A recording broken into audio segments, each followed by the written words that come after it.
Hi all, എല്ലാവർക്കും നമസ്കാരം. KW overseer grade 3 revision series ആയിരുന്നു നമ്മുടെ യൂട്യൂബ് ചാനലിൽ നടന്നുകൊണ്ടിരിക്കുന്നത്. ഇത് entry civil engineering technical exams എന്ന് പറയുന്ന പുതിയ യൂട്യൂബ് ചാനലാണ്.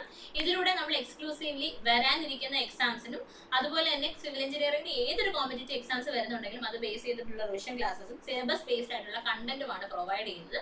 സോ നിങ്ങളുടെ ഫ്രണ്ട്സ് ആരെങ്കിലും civil engineering technical exams Kerala PSC ആയിക്കോട്ടെ, SSC ആയിക്കോട്ടെ, RRB ആയിക്കോട്ടെ തയ്യാറെടുക്കുന്ന ഉദ്യോഗാർത്ഥികൾ ഉണ്ടെങ്കിൽ അവരിലേക്ക് ഈ വീഡിയോസ് ഷെയർ ചെയ്ത് കൊടുക്കുക. മാത്രമല്ല ഈ ചാനൽ ആരെങ്കിലും സബ്സ്ക്രൈബ് ചെയ്തിട്ടില്ലെങ്കിൽ ചാനൽ സബ്സ്ക്രൈബ് ചെയ്യുക. അപ്പം നമ്മുടെ കണ്ടന്റ് ബേസ്ഡ് ആയിട്ടുള്ള യൂട്യൂബ് ചാനലാണിത്. അപ്പം നമ്മൾ ഓൾറെഡി ഒരു മൊഡ്യൂള് കംപ്ലീറ്റ് ചെയ്തായിരുന്നു, 3 വീഡിയോസ് ആയിട്ട് engineering drawing. Second module units and mensuration ആണ്. യൂണിറ്റ്സ് ആൻഡ് മെൻസുറേഷന്റെ ഒരു വീഡിയോ ഓൾറെഡി നിങ്ങൾ കണ്ടിട്ടുണ്ടായിരിക്കും. സെക്കൻഡ് പാർട്ടാണിത്. അപ്പൊ ഇതിനകത്ത് നമ്മൾ ഇതുവരെ കഴിഞ്ഞ ഓവർസിയർ ഗ്രേഡ് 2 ഗ്രേഡ് 3 എക്സാംസിൽ നിന്നുള്ള ചോദ്യങ്ങൾ എടുത്ത് അതിൽ നിന്ന് നമ്മൾ കുറച്ച് തിയറി പഠിക്കാം. ഓക്കെ, അത് നമുക്ക് വീഡിയോയിലേക്ക് കടക്കാം, സമയം കളയുന്നില്ല. സോ ഫസ്റ്റ് ക്വസ്റ്റ്യൻ എന്ന് പറയുന്നത്, അതുപോലെ തന്നെ നിങ്ങൾക്ക് ഈ സീരീസ് എത്രത്തോളം യൂസ്ഫുൾ ആണെന്നുള്ളത് വീഡിയോയുടെ താഴെ കമന്റ് ചെയ്യുക. സോ ദാറ്റ് നമുക്ക് ഇനിയും ഇതുപോലെ കണ്ടന്റ് നിങ്ങൾക്ക് പ്രൊവൈഡ് ചെയ്യാനായിട്ടുള്ള ഒരു motivation. Okay, how many millimetres are there in 1 inch? ഒരു ഇഞ്ചിൽ എത്ര മില്ലിമീറ്റേഴ്സ് ഉണ്ട് എന്നുള്ളതാണ് നമ്മുടെ ചോദ്യം. അപ്പൊ നമുക്ക് 1 ഇഞ്ച് എന്ന് പറഞ്ഞു കഴിഞ്ഞാൽ എത്ര സെന്റിമീറ്റർ ആണ് എന്നറിയാമെങ്കിൽ ഈ മില്ലിമീറ്ററിലുള്ള കൺവേർഷൻ എളുപ്പമായിരിക്കും. അപ്പോൾ 1 ഇഞ്ച് എന്ന് പറഞ്ഞു കഴിഞ്ഞാൽ എത്ര സെന്റിമീറ്റർ ആണ്? 2.54 സെന്റിമീറ്റർ ആണ്. അപ്പൊ ഇത് മില്ലിമീറ്ററിലേക്ക് മാറ്റുമ്പോൾ നമുക്ക് എന്ത് വരും? 25.4 mm. ഓപ്ഷൻ ബി ആണ് നമ്മുടെ കറക്റ്റ് ആൻസർ. ഇത് കേരള PSCയുടെ തന്നെ ഒരു ഓവർസിയർ ഗ്രേഡ് 2 എക്സാമിന് ചോദിച്ച ചോദ്യമാണ്. അപ്പൊ ലെങ്ത്തിന്റെ കൺവേർഷൻ അറിഞ്ഞിരിക്കണം. കുറച്ച് ഇമ്പോർട്ടന്റ് ആയിട്ടുള്ള കൺവേർഷൻസ് ഞാൻ റൈറ്റ് സൈഡിൽ കാണിച്ചിട്ടുണ്ട്. 12 ഇഞ്ചാണ് ഒരു ഫൂട്ട് എന്ന് പറയുന്നത്, 3 ഫീറ്റ് ആണ് ഒരു യാർഡ്, 100 ലിങ്ക് ആണ് 66 ഫീറ്റ് അല്ലെങ്കിൽ ഒരു ചെയിൻ എന്ന് നമ്മൾ പറയും. 10 ചെയിൻ ആണ് ഒരു ഫർലോങ്, 8 ഫർലോങ് ആണ് ഒരു മൈല്. ഒരു മൈൽ എന്ന് പറഞ്ഞാൽ 1.6 കിലോമീറ്റർ ആണ്. ആൻഡ് 1852 മീറ്റേഴ്സ് എന്ന് പറയുന്നത് ഒരു നോട്ടിക്കൽ മൈലാണ്. ഇത് നമുക്ക് ലെങ്ത്തിന്റെ കേസിൽ കൺവേർഷൻ സർവേയെങ്കിലും യൂസ്ഫുൾ ആണ്. അപ്പൊ നിങ്ങൾക്ക് തേർഡ് മൊഡ്യൂളിൽ വരുന്ന സർവേയിങ് ആണ്. അപ്പൊ സർവേയെങ്കിലും ഈ ഒരു ലെങ്ത് കൺവേർഷൻ യൂസ്ഫുൾ ആയിട്ട് വരും. സോ ഇവിടെ ഇത് പഠിച്ചു വെക്കുക. ഇത് എന്നും വായിക്കുക. എന്നും വായിച്ചാൽ മാത്രമേ നമ്മുടെ മനസ്സിൽ നിൽക്കത്തുള്ളൂ. പിന്നെ എക്സാം വരെയുള്ള എല്ലാ ദിവസവും ഇത് വായിക്കാനായിട്ട് ശ്രദ്ധിക്കുക. അപ്പൊ നിങ്ങൾ മെമ്മറിയിൽ തന്നെ നിൽക്കുന്നതായിരിക്കും. ഓക്കെ, അടുത്ത ചോദ്യം, capacity of a body to do work is called. Work ചെയ്യാനുള്ള ഒരു ബോഡിയുടെ കപ്പാസിറ്റി നമ്മൾ വിളിക്കുന്നത് എന്താണ്? Option A energy, option B power, option C acceleration, option D force. അപ്പൊ ഇത് നമ്മുടെ ബേസിക് ആയിട്ടുള്ള ഫിസിക്സിലെ ഒരു ചോദ്യമാണ്. അതായത് ഒരു ബോഡിക്ക് വർക്ക് ചെയ്യാനുള്ള കപ്പാസിറ്റി നമ്മൾ എന്ത് വിളിക്കും? അതിനെ നമ്മൾ വിളിക്കുന്ന പേരാണ് എനർജി എന്ന് പറയും. Okay, it is called as energy. Energy തന്നെ 2 ടൈപ്പ് ഉണ്ട്. പൊട്ടൻഷ്യൽ എനർജി ഉണ്ട്, കൈനറ്റിക് എനർജി ഉണ്ട്. നിങ്ങൾക്ക് അറിയാവുന്നതായിരിക്കും. പൊട്ടൻഷ്യൽ എനർജി എന്ന് പറഞ്ഞാൽ ഒരു ബോഡിയുടെ പൊസിഷൻ വെച്ചിട്ടുള്ള ഒരു ബോഡി ഇപ്പോൾ ഒരു ഹൈറ്റിൽ ഇരിക്കുന്ന ഒരു ഒബ്ജക്റ്റ് ഹൈറ്റിൽ ഇരിക്കുന്നുണ്ടെങ്കിൽ ആ ഒബ്ജക്റ്റിനുള്ള പൊട്ടൻഷ്യൽ എനർജി എന്ന് പറഞ്ഞാൽ mgh ആണ്. ഓക്കെ, അങ്ങനെ പൊട്ടൻഷ്യൽ എനർജി ഉണ്ട്. അടുത്ത കൈനറ്റിക് എനർജിയാണ്. അത് മൂവ് ചെയ്തുകൊണ്ടിരിക്കുന്ന ഒരു ബോഡി പൊസസ് ചെയ്യുന്ന എനർജിയാണ് നമ്മൾ കൈനറ്റിക് എനർജി എന്ന് പറയാം. കൈനറ്റിക് എനർജി കണ്ടുപിടിക്കുന്ന ഇക്വേഷൻ ½ ആണ്. ജസ്റ്റ് ഒന്ന് അറിഞ്ഞിരിക്കുക. ഇനി ആക്സിലറേഷനും ഫോഴ്സും പവറും ഒക്കെ എന്താണെന്ന് നിങ്ങൾക്ക് അറിയായിരിക്കും. So this is option A energy. അടുത്ത ചോദ്യം, what is the side of a square whose area 625 mm square? Area 625 mm square ഉള്ള ഒരു സ്ക്വയറിന്റെ സൈഡ് എത്രയാണ്? അപ്പൊ നമുക്ക് സ്ക്വയറിന്റെ ഏരിയ എന്ന് പറഞ്ഞാൽ a സ്ക്വയർ ആണ്.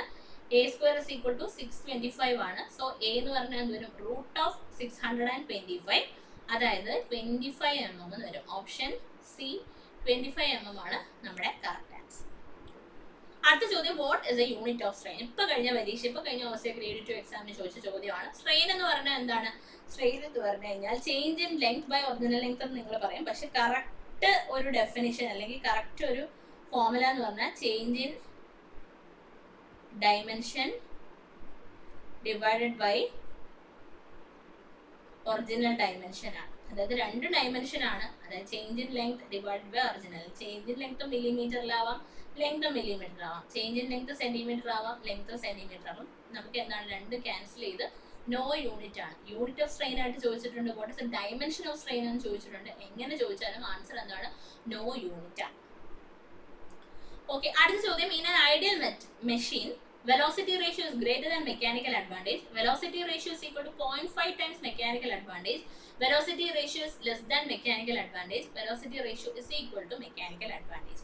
ഒരു ഐഡിയൽ മെഷീൻ എന്ന് പറഞ്ഞാൽ എന്താണ്? ആക്ച്വലി നമുക്ക് എഫിഷ്യൻസി 100% പുറപ്പെടുവിക്കുന്ന മെഷീനെയാണ് നമ്മുടെ ഐഡിയൽ മെഷീൻ എന്ന് പറയുന്നത്. അത്തരത്തിലൊരു മെഷീൻ ആക്ച്വലി പ്രാക്ടിക്കലി നമുക്ക് കാണിക്കാൻ കഴിയത്തില്ല. പക്ഷെ തിയറട്ടിക്കലി ഐഡിയൽ മെഷീൻ എന്ന് പറഞ്ഞൊരു മെഷീൻ ഉണ്ട്.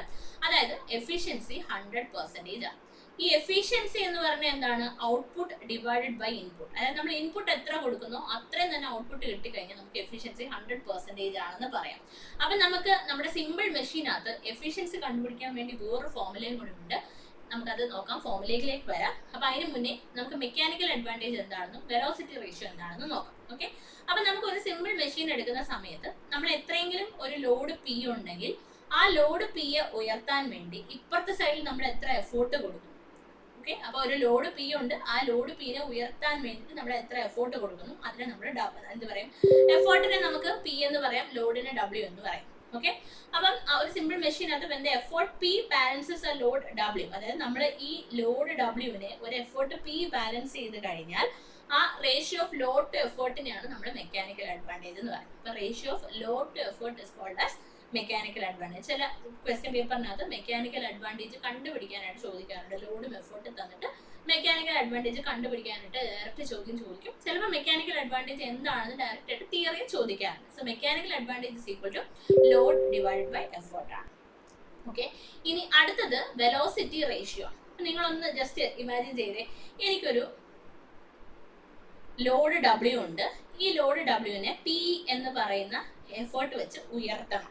അപ്പം ഉയർത്തുന്ന സമയത്ത് ഡബ്ല്യു ഉയരണം, പി വെച്ചിട്ട് നമുക്ക് എന്ത് ചെയ്യണം? ഈ ഡബ്ല്യുവിന് ഉയർത്തണം. അപ്പം ഈ ലോഡ് ഡബ്ല്യു എത്ര ഡിസ്റ്റൻസ് ട്രാവൽ ചെയ്യുന്നു, അതുപോലെ തന്നെ എഫേർട്ട് പി എത്ര ഡിസ്റ്റൻസ് ട്രാവൽ ചെയ്യുന്നു, ഇതിന്റെ റേഷ്യോനെയാണ് നമ്മുടെ വെലോസിറ്റി റേഷ്യോ എന്ന് പറയുന്നത്. അതായത് ratio of distance travel by effort, load അല്ല താഴെ, effort divided by distance travel by load, അതിനെയാണ് നമ്മൾ എന്ത് പറയുന്നത്? Velocity ratio. വെലോസിറ്റി റേഷ്യോ എന്ന് പറഞ്ഞു കഴിഞ്ഞാൽ distance moved by effort divided by distance moved by load, അതിനെയാണ് വെലോസിറ്റി റേഷ്യോ എന്ന് പറയുന്നത്. ഇപ്പൊ മെക്കാനിക്കൽ അഡ്വാൻറ്റേജ് എന്ന് പറഞ്ഞാൽ ലോഡ് ബൈ എഫേർട്ടും, വെലോസിറ്റി റേഷ്യോ എന്ന് പറഞ്ഞാൽ distance moved by effort divided by distance moved by load ആണ്. ഓക്കെ, ഇനി ഈ മെക്കാനിക്കൽ അഡ്വാൻറ്റേജിന്റെയും വെലോസിറ്റി റേഷ്യോന്റെയും റേഷ്യോനെ നമ്മൾ വിളിക്കുന്ന പേരാണ് എഫിഷ്യൻസി. അതായത് it is A ratio of output input ആണ്. അല്ലെങ്കിൽ നമുക്ക് സിമ്പിൾ മെഷീനകത്ത് ഒരു കാര്യം കൂടി പറയാം, മെക്കാനിക്കൽ അഡ്വാൻറ്റേജിന്റെയും വെലോസിറ്റി റേഷ്യോന്റെയും റേഷ്യോനെ നമ്മൾ എന്ത് പറയും? എഫിഷ്യൻസി എന്ന് പറയും. ഐഡിയൽ മെഷീൻ ആണെങ്കിൽ മെക്കാനിക്കൽ അഡ്വാൻറ്റേജ് വെലോസിറ്റി റേഷ്യോയ്ക്ക് ഈക്വൽ ആയിരിക്കും. ദാറ്റ് മീൻസ് എഫിഷ്യൻസി 100% അല്ലെങ്കിൽ യൂണിറ്റി ആയിരിക്കും. അപ്പൊ ഐഡിയൽ മെഷീൻ എന്ന് പറഞ്ഞാൽ നമ്മൾ എത്ര ഇൻപുട്ട് കൊടുക്കുന്നോ അത്രയും തന്നെ ഔട്ട്പുട്ട് നമുക്ക് തരുന്നു. അപ്പം ഇൻപുട്ട് എത്ര കൊടുക്കുന്നു അത്ര, അത് ഔട്ട്പുട്ട് ബൈ ഇൻപുട്ട് ആണ് നമ്മുടെ എഫിഷ്യൻസി എന്ന് പറയുന്നത്. മെക്കാനിക്കൽ അഡ്വാൻറ്റേജിന്റെയും വെലോസിറ്റി റേഷ്യോയുടെയും റേഷ്യോനെ നമ്മൾ വിളിക്കുന്ന പേരാണ് എഫിഷ്യൻസി എന്ന് പറയുന്നത്. സോ എഫിഷ്യൻസി മനസ്സിലായല്ലോ. എഫിഷ്യൻസി 100% ആകുമ്പോൾ അല്ലെ 1 ആകുമ്പോഴാണ് നമുക്ക് അതിന് ഐഡിയൽ മെഷീൻ എന്ന് പറയുന്നത്. എഫിഷ്യൻസി 1 ആവണമേ എന്ത് ചെയ്യണം? ഇത് 1 ആണ്. അതായത് മെക്കാനിക്കൽ അഡ്വാൻറ്റേജും വെലോസിറ്റി റേഷ്യോയും എന്താവണം? ഈക്വൽ ആണ്. അതായത് നമ്മുടെ ക്വസ്റ്റ്യൻ. സോ ആൻസർ എന്താണ്? Velocity ratio is equal to mechanical advantage. Okay, അടുത്തതും നമുക്ക് നമ്മുടെ ബേസിക് പ്രോപ്പർട്ടീസ് എന്നുള്ളൊരു ചോദ്യമാണ്. Which of the following is not a mechanical property? Mechanical property അല്ലാത്തത് ഏത്? Malleability, ductility, elasticity, none of these. ഒരു മെറ്റീരിയൽ എടുത്തു കഴിഞ്ഞാൽ ആ മെറ്റീരിയൽ പൊസസ് ചെയ്യുന്ന പ്രോപ്പർട്ടീസിനാണ് മെക്കാനിക്കൽ പ്രോപ്പർട്ടീസ് എന്ന് പറയുന്നത്. അപ്പൊ നമുക്ക് ആദ്യം ഇലാസ്റ്റിസിറ്റി നോക്കാം. ഇലാസ്റ്റിസിറ്റി എന്ന് പറഞ്ഞാൽ എന്താ? ഒരു മെറ്റീരിയൽ എന്തായാലും ഉണ്ട്, അതിനെ ഞാൻ വലിച്ചു നീട്ടുവാണ്. വലിച്ചു നീട്ടുന്ന സമയത്ത് ഈ മെറ്റീരിയൽ എന്ത് ചെയ്യുന്നു? മെറ്റീരിയൽ എക്സ്പാൻഡ് ചെയ്യും. ഞാൻ ഈ ഇപ്പോൾ റബ്ബർ ബാൻഡ് എടുത്തു, റബ്ബർ ബാൻഡ് എടുത്ത് ഞാൻ വലിച്ച സമയത്ത് എന്ത് ചെയ്യുന്നു? ഈ റബ്ബർ ബാൻഡ് വലിയുന്നു. ഞാൻ ഇനി ഈ വലിച്ചിലങ്ങ് വിടുമ്പോൾ റബ്ബർ ബാൻഡ് എന്ത് ചെയ്യുന്നു? പഴയ പൊസിഷനിൽ എത്തുന്നു. അപ്പൊ റബ്ബർ ബാൻഡ് എന്താണ്? ഇലാസ്റ്റിക് ആണ്. അപ്പൊ റബ്ബർ ബാൻഡ് പൊസസ് ചെയ്യുന്ന പ്രോപ്പർട്ടിയാണ് ഇലാസ്റ്റിസിറ്റി. അതായത് ഒരു മെറ്റീരിയലിന്റെ പുറത്ത് നമ്മൾ ലോഡ് കൊടുത്ത് ആ ലോഡ് റിമൂവ് ചെയ്യുന്ന സമയത്ത് മെറ്റീരിയലിന് പഴയ അവസ്ഥയിലേക്ക് തിരിച്ചെത്താൻ കഴിഞ്ഞാൽ ആ പ്രോപ്പർട്ടി നമ്മൾ വിളിക്കുന്ന പേരാണ് ഇലാസ്റ്റിസിറ്റി. ഓക്കെ, ഇനി രണ്ട് പ്രോപ്പർട്ടീസ് ഉണ്ട്, മാലിബിലിറ്റിയും ഡക്റ്റിലിറ്റി. ഡക്റ്റിലിറ്റി എന്ന് പറഞ്ഞു കഴിഞ്ഞാൽ ഒരു മെറ്റീരിയലിനെ നമുക്ക് വലിച്ച് തിൻ വയേഴ്സ് ആക്കി കാണാം. അതായത് ഇപ്പൊ നമുക്ക് നമ്മുടെ ഒരു സ്റ്റീൽ കമ്പി ഉണ്ടെന്ന് വിചാരിക്കാം. ആ കമ്പി നമ്മൾ ലോഡ് കൊടുത്ത് കുറേ സ്റ്റേജ് വലിഞ്ഞ് കുഞ്ഞു കമ്പിയാവും. അതായത് സ്മോൾ വയേഴ്സ് ആക്കി മാറ്റാൻ കഴിവുണ്ടെങ്കിൽ അല്ലെങ്കിൽ മാറപ്പെടാൻ കഴിവുണ്ടെങ്കിൽ അത്തരത്തിലുള്ള മെറ്റീരിയൽസിനെ ഡക്റ്റൈൽ മെറ്റീരിയൽ എന്നും അങ്ങനെ തിൻ വയറായിട്ട് മാറപ്പെടുന്ന പ്രോപ്പർട്ടിയെ നമ്മൾ ഡക്റ്റിലിറ്റി എന്നും പറയും. ഓക്കെ, ഇനി മാലിബിലിറ്റി ആണ് അടുത്തത്. മാലിബിലിറ്റി എന്ന് പറഞ്ഞാൽ നമുക്കൊരു മെറ്റീരിയലിനെ തിൻ ഷീറ്റ്സ് ആയിട്ട് അടിച്ചു പരത്താൻ പറ്റുമെങ്കിൽ അത്തരത്തിലുള്ള പ്രോപ്പർട്ടിയെ നമ്മൾ മാലിബിലിറ്റി എന്നും അങ്ങനത്തെ മെറ്റീരിയൽസിനെ മാലിബിൾ മെറ്റീരിയൽസ് എന്നും പറയും. അപ്പൊ ഇതെല്ലാം മെറ്റീരിയലിന് വരാവുന്ന പ്രോപ്പർട്ടീസ് ആണ്. അപ്പൊ ഇതെല്ലാം മെക്കാനിക്കൽ പ്രോപ്പർട്ടീസ് തന്നെയാണ്. മെക്കാനിക്കൽ പ്രോപ്പർട്ടീസ് അല്ലാത്തത് ഒന്നും തന്നെയില്ല. സോ ആൻസർ എന്ത് വരും? Option D, none of these.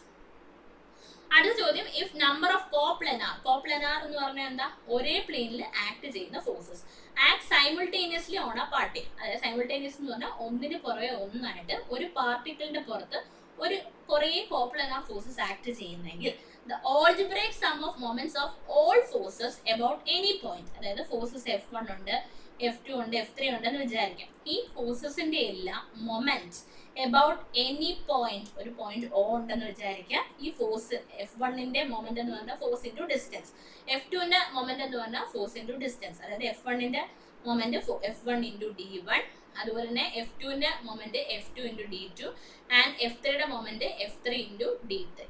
Okay, അപ്പൊ എന്താ പറയുക, ഓൾജിബ്രൈക് സം, ഇതിന്റെ എല്ലാ മൊമെന്റുകളുടെ sum is equal to the moment of the resultant force. അതായത് F1 F2 F3യുടെ റിസൾട്ടന്റ് R ആണെന്ന് വിചാരിക്കും. അതായത് F1 F2 F3 മൂന്ന് ഫോഴ്സ് ഒരു ബോഡിയുടെ പുറത്ത് ആക്ട് ചെയ്യുന്നു. ഈ മൂന്ന് ഫോഴ്സിനെ മാറ്റി അവിടെ എനിക്ക് ഒരു ഒറ്റ ഫോഴ്സ് വെച്ച് F1 F2 F3 റീപ്ലേസ് ചെയ്യാൻ പറ്റുമെങ്കിൽ ആ ഫോഴ്സിനെ ഞാൻ വിളിക്കുന്ന പേരാണ് റിസൾട്ടന്റ് എന്ന് പറയും. അപ്പം ഈ റിസൾട്ടന്റിന്റെ moment about the same force, അതായത് റിസൾട്ടന്റിന്റെ ആ പോയിന്റ് ഓയുമായിട്ടുള്ള ഡിസ്റ്റൻസ് R ഇൻറ്റു D ആണെങ്കിൽ നമുക്ക് ആ തിയറത്തിന് പറയുന്ന പേര് എന്താണ്, അല്ലെങ്കിൽ പ്രിൻസിപ്പിൾ എന്താണ്, F1 into D1 plus F2 into D2 plus F3 into D3. അതായത് മൂന്ന് ഫോഴ്സുകളുടെ മൊമെന്റുകളുടെ സം ഇസ് ഈക്വൽ ടു ഈ മൂന്ന് ഫോഴ്സുകളുടെ റിസൾട്ടന്റിന്റെ moment about any point. Okay, ഈ തിയറത്തിനെ വിളിക്കുന്ന പേരാണ് വാരിയൻസ് പ്രിൻസിപ്പിൾ എന്ന് പറയുന്നത്.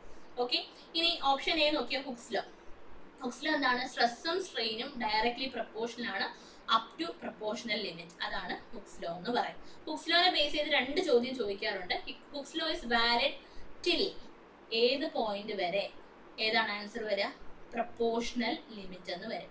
ഇനി വിത്തിൻ എന്നുള്ള പോയിന്റ് ആണെങ്കിൽ എന്തായിരിക്കും ആൻസർ വരുന്നത് നിങ്ങൾ കമന്റ് ചെയ്യാം. ഓക്കെ, ലാമീസ് തിയറം എന്ന് പറഞ്ഞാൽ മൂന്ന് കോപ്ലനാർ കൺകറന്റ് ഫോഴ്സസിന്റെ റിസൾട്ടിനെ കണ്ടുപിടിക്കാനുള്ള തിയറമാണ്. റെസൊല്യൂഷൻ എന്ന് പറഞ്ഞാൽ ഒരു ഫോഴ്സിനെ F എന്ന് പറയുന്ന ഫോഴ്സിനെ സ്പ്ലിറ്റ് ചെയ്ത് F1 F2 F3 എന്ന് പല ഫോഴ്സുകളാക്കി മാറ്റുന്നതിനെയാണ് റെസൊല്യൂഷൻ. അപ്പൊ ആൻസർ ഇവിടെ എന്താ വരിക, option D variance principle. Okay, അടുത്ത ചോദ്യം, centroid of a semi circle lies at a distance dash from its base measured along the vertical radius. അതായത് ബേസിൽ നിന്നും എത്ര ഡിസ്റ്റൻസ് മാറി centroid of a semi circle എത്രയാണ്, 4r/3π. ഓപ്ഷൻ എ ആണ്. ഇനി ഓപ്ഷൻ ബി ഉണ്ടോ, 3r/8 എന്ന് പറഞ്ഞ ഹെമിസ്ഫിയറിന്റെ സെൻട്രോയിഡിന്റെ ഫോർമുലയാണ്. അതും ചോദിക്കാറുണ്ട്, ഹെമിസ്ഫിയർ. ഓക്കെ, അടുത്ത ചോദ്യം, seesaw is A dash class liver. ഇതും സ്ഥിരം നമ്മുടെ സിമ്പിൾ മെഷീൻസ് എന്ന് ചോദ്യമാണ്. First, second, third, none of these. ഇത് പല രീതിയിൽ ഈ ക്വസ്റ്റ്യൻ വരാറുണ്ട്. നമുക്ക് ഫസ്റ്റ് ക്ലാസ് ലിവർ എന്താണ്, സെക്കൻഡ് ക്ലാസ് ലിവർ എന്താണ്, തേർഡ് ക്ലാസ് ലിവർ എന്താണെന്ന് ചോദ്യം വരാറുണ്ട്. ഇതിന്റെ എക്സാമ്പിൾസ് എന്താണെന്ന് ചോദിക്കാറുണ്ട്. സോ നമുക്ക് ഫസ്റ്റ് ക്ലാസ് ലിവർ എന്താണെന്ന് നോക്കാം. ഞാൻ നേരത്തെ പറഞ്ഞ ലോഡ് ഉണ്ട്, എഫേർട്ട് ഉണ്ട്. ഈ ലോഡ് റെസിസ്റ്റ് ചെയ്യാണ്. ഈ ലോഡിനെ നമ്മൾ പൊക്കാൻ വേണ്ടി കൊടുക്കുന്ന എഫേർട്ടിനെയാണ് എഫേർട്ട് എന്ന് പറയുന്നത്. അപ്പൊ ഇനി ഇത് രണ്ടിനെയും പിവോട്ട് ചെയ്യുന്ന അല്ലെങ്കിൽ പിടിച്ചു നിർത്തുന്ന ഒരു പോയിന്റ് ഉണ്ട്. ആ പോയിന്റിനെ വിളിക്കുന്ന പേരാണ് ഫൽക്രം. ഓക്കെ, അപ്പൊ ക്ലാസ് 1 ലീവേഴ്സ് എന്ന് പറഞ്ഞു കഴിഞ്ഞാൽ ലോഡിന്റെയും എഫേർട്ടിന്റെയും ഇടയിൽ ഫൽക്രം വന്നു കഴിഞ്ഞാൽ നമ്മൾ അതിനെ ക്ലാസ് 1 ലീവർ എന്ന് പറയും. ക്ലാസ് 1 ലീവർ എന്ന് പറഞ്ഞാൽ എന്താ, ലോഡിന്റെയും എഫേർട്ടിന്റെയും ഇടയിൽ ഫൽക്രം എന്ന് പറയുന്ന പോയിന്റ് വന്നു കഴിഞ്ഞാൽ അതിനെ ക്ലാസ് 1 ലീവർ എന്ന് പറയും. ഇനി ക്ലാസ് 2 ലീവർ എന്ന് പറഞ്ഞു കഴിഞ്ഞാൽ ലോഡിന്റെയും എഫേർട്ടിന്റെയും നടുക്കായിരുന്നു ഫസ്റ്റ് കേസ് വന്നത്. അതായത് ലോഡിന്റെ അടുത്തായിട്ട് നമുക്ക് ഫൽക്രം വന്നു കഴിഞ്ഞാൽ it is called as class 2 lever. Okay, ഇനി ക്ലാസ് 3 ലീവർ എന്ന് പറഞ്ഞാൽ എഫേർട്ടിന്റെ അടുത്ത് ഫൽക്രം വന്നു കഴിഞ്ഞാൽ it is called as class 3 lever. Okay, അപ്പൊ ഈ മൂന്നും ചോദിക്കാറുണ്ട്. ക്ലാസ് 3 ലീവറിന്റെ പ്രത്യേകത, ക്ലാസ് 2 ലീവറിന്റെ പ്രത്യേകത, ക്ലാസ് 1 ലീവറിന്റെ. ഇനി വേണമെങ്കിൽ ഇതൊരു സ്റ്റേറ്റ്മെന്റ് ആയിട്ട് മൂന്നും തന്നിട്ട് which of the following statement is correct എന്ന് ചോദിക്കും. ഓക്കെ, അപ്പൊ ഈ ഒരു പടം മനസ്സിൽ വരണം. ഫസ്റ്റ് എഫേർട്ട്, പിന്നെ ലോഡ്, അത് കഴിഞ്ഞ് ഫൽക്രം വന്നു കഴിഞ്ഞാൽ, അതായത് ലോഡിനെ എഫേർട്ടിന്റെയും ഫൽക്രത്തിന്റെയും ഇടയിൽ വരുന്നതാണ് ക്ലാസ് 2. അപ്പൊ ക്ലാസ് 1 എന്തായിരുന്നു, ലോഡിന്റെയും എഫേർട്ടിന്റെയും ഇടയിൽ ഫൽക്രം വരുന്നു. സെക്കൻഡ് എന്തായിരുന്നു, എഫേർട്ടിന്റെയും ഫൽക്രത്തിന്റെ ഇടയ്ക്ക് ആര് വരുന്നു, ലോഡ് വരുന്നു. ക്ലാസ് 3 എന്ന് പറഞ്ഞാൽ എന്താണ്, ലോഡിന്റെയും ഫൽക്രത്തിന്റെയും ഇടയിൽ എഫേർട്ട് വരും. ഇത് നിങ്ങൾക്ക് ഓർത്ത് വെക്കാൻ ഒരു സിമ്പിൾ ടിപ്പ് വേണമെങ്കിൽ വീഡിയോയുടെ താഴെ കമന്റ് ചെയ്യുക. ഒരു ഷോർട്സ് ആയിട്ട് നമ്മൾ അപ്ലോഡ് ചെയ്യുന്നത്. ഓക്കെ, ഇനി നമുക്ക് ഫസ്റ്റ് ക്ലാസ് ലിവറിനും സെക്കൻഡ് ക്ലാസ് ലിവറിനും എക്സാമ്പിൾസ് കൂടെ പഠിക്കാം. ഫസ്റ്റ് ക്ലാസ് ലിവറിന്റെ എക്സാമ്പിൾ ആണ് സീസോ. നമ്മുടെ ചോദ്യം എന്തായിരുന്നു, സീസോ ഇസ് ആൻ എക്സാമ്പിൾ എന്നുള്ളതായിരുന്നു. So it is first class lever. Okay, അപ്പൊ ഫസ്റ്റ് ക്ലാസ് ലിവറിന് എക്സാമ്പിൾ സീസോ ഉണ്ട്.